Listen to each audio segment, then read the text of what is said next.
Exercice 2, partie B, calcul intégral. On note grand I, l'intégrale entre 0 et 5 de f de x dx.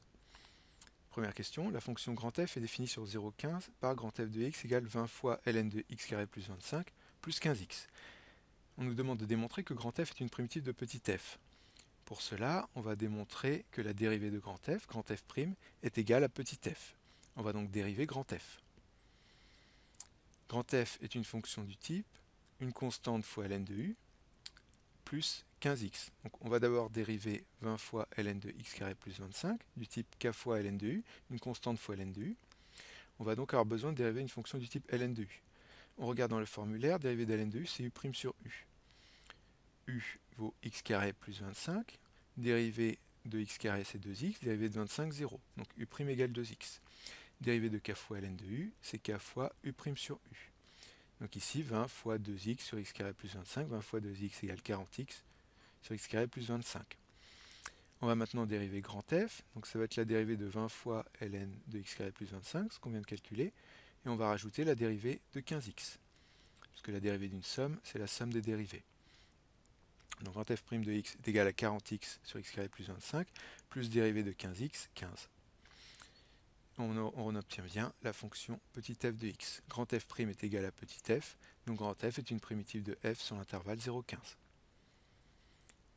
Question 2. Sans calculatrice, montrez que grand I, l'intégrale, est égal à 20 ln de 2 plus 75. On va donc effectuer le calcul en précisant les étapes.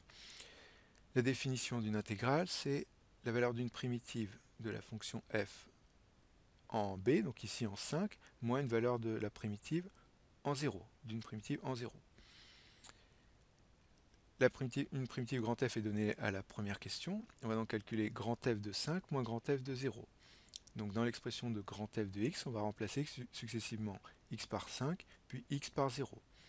Donc 20 ln de 5 au carré plus 25, plus 15 fois 5, moins 20 fois ln de 0 au carré plus 25, plus 15 fois 0.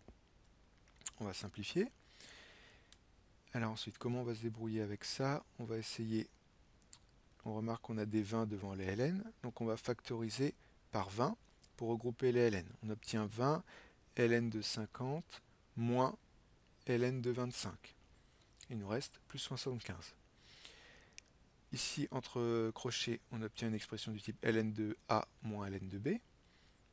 Et d'après le formulaire, ln de a moins ln de b égale ln de a sur b. Donc ln de 50 moins ln de 25 égale ln de 50 sur 25. 50 sur 25, c'est 2. En 50, il y a 2 fois 25. Il va nous rester 20 ln de 2 plus 75. C'est bien l'expression qu'on nous demandait de déterminer. Enfin, question 3, on déduit une estimation de la population moyenne de la ville entre le 1er janvier 2015 et le 1er janvier 2020. Alors, je vous rappelle qu'on compte à partir du 1er janvier 2015. Donc 1er janvier 2015, c'est x égale à 0. Et 1er janvier 2020, on est 5 années après 2015, c'est-à-dire x égale 5. Donc on veut déterminer une valeur moyenne de petit f entre x égale à 0 et x égale 5. Définition de la valeur moyenne, elle est donnée dans le formulaire, c'est 1 sur b moins a fois l'intégrale entre a et b de f de t dt. Donc ici, on va partir de a égale à 0 pour aller jusqu'à b égale à 5.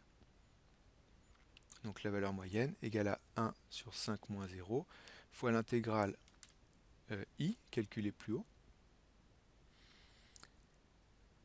Et on obtient donc, on avait obtenu pour i 20 ln de 2 plus 75, divisé par 5 moins 0, donc divisé par 5. On va pouvoir diviser 20 par 5 et 75 par 5. Il va nous rester 4 ln de 2 plus 15, égale à 17 800, arrondi à la centaine d'habitants. Donc estimation de la population moyenne entre 2015 et 2020, 17 800 habitants.